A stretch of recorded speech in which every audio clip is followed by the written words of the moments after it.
Добрый день.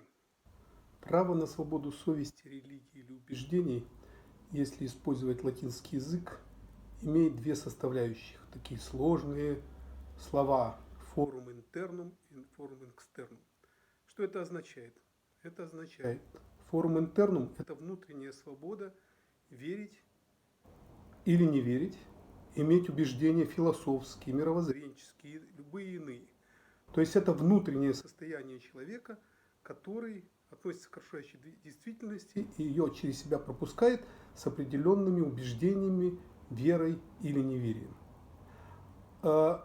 Это право ограничено не может. Это внутреннюю свободу ограничить нельзя, и наша Конституция прямо об этом говорит. Это право на свободу совести. Каждый имеет такое право.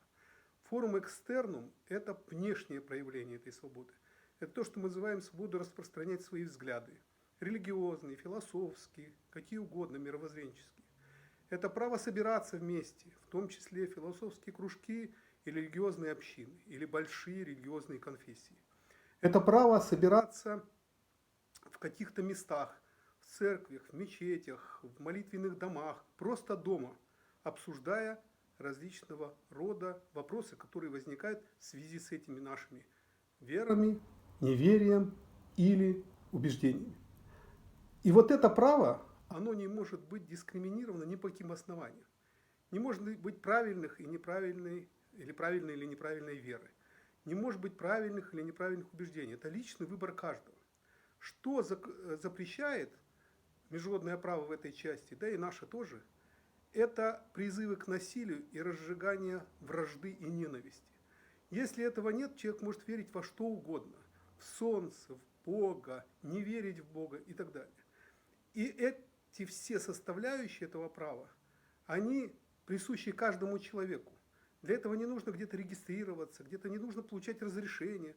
Это все совмещенное право, включающее в себя свободу слова и выражения мнения, свободу объединяться в разные группы, свободу собираться вместе. В этом смысле, к сожалению, пока наше законодательство и наша приобретительная практика далека от вот этих международных стандартов.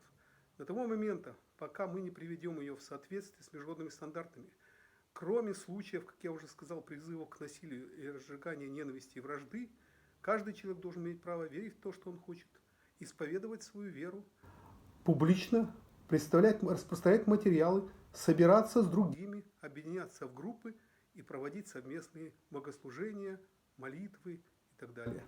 Я надеюсь, что когда-нибудь наша страна в ближайшем будущем к этому придет. Спасибо.